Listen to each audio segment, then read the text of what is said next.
બધા તૈયાર થઈ જાઓ આ સમૃદ્ધિમાં વધતી ઉત્પાદન શક્તિનો અનુભવ કરવા માટે। આત્મનિર્ભર ભારત। આ અમૃતકાળમાં આર્થિક વૃદ્ધિ માટે ઉત્પાદન સૌથી મોટું યોગદાન આપશે એવું માનવામાં આવે છે। જીવીએમાં ભારતનો ઉત્પાદન હિસ્સો 2030 સુધીમાં લગભગ 15%થી વધીને 20% થવાનું લક્ષ્ય છે, જ્યારે જીડીપી $60 ટ્રિલિયન થઈ શકે છે।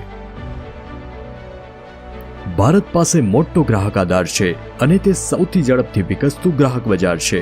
આ સ્થાનિક ઉત્પાદનને ટેકો આપવા માટે પૂરતા પ્રમાણમાં યોગદાન પ્રદાન કરે છે। કોવિડ રોગચાળા પછી ચીનથી દૂર સ્થળાંતર ઝડપી બન્યું છે। યુએસ ગુડ્સ ઇમ્પોર્ટમાં ચીનનો હિસ્સો 2018માં 21%થી ઘટીને 2023માં 13% થયો છે। ભારતમાં ઉત્પાદનોનું ઉત્પાદન અમેરિકાની સરખામણીએ સરેરાશ 15% સસ્તું પડે છે અને તેના કારણે સમયની સાથે નિકાસમાં વધારો થવો જોઈએ। વૈશ્વિક સ્તરે સૌથી ઓછો શ્રમ ખર્ચ ધરાવતો ભારત શ્રમ પુરવઠાનો સૌથી મોટો ભંડાર બની જાય તેવી શક્યતા છે।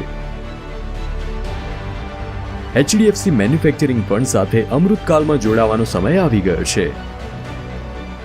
એચડીએફસી મેન્યુફેક્ચરિંગ ફંડ માટે રોકાણની વ્યૂહરચના જોઈએ। પોર્ટફોલિયોના મુખ્ય ભાગનું રોકાણ એવા શેરોમાં કરવામાં આવશે જે ઉત્પાદનના વિવિધ ક્ષેત્રોનું પ્રતિનિધિત્વ કરે છે। સ્ટોકની પસંદગી બોટમ અપ સંશોધન વિચારો પર આધારિત હશે, જેમાં વૃદ્ધિ માટે લાંબો રનવે હોવાની અપેક્ષા છે। પોર્ટફોલિયો વ્યાજબી રીતે વૈવિધ્યસભર હશે। તે બજારના મૂડીકરણમાં લવચીક હશે। તમારે શા માટે ભારતના ઉત્પાદનમાં રોકાણ કરવું જોઈએ તેનું કારણ એક અમૃતકાળ વાર્તા।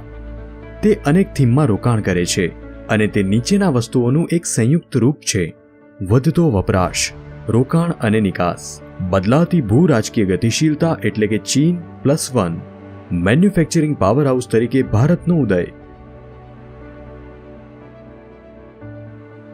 એનએફઓ સમયગાળો 26 એપ્રિલથી 10 મે 2024।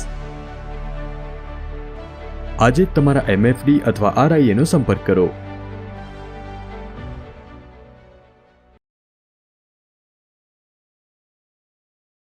મ્યુચ્યુઅલ ફંડમાં રોકાણ બજારોના જોખમોને આધીન છે। યોજના સંબંધિત તમામ દસ્તાવેજોને કાળજીપૂર્વક વાંચો।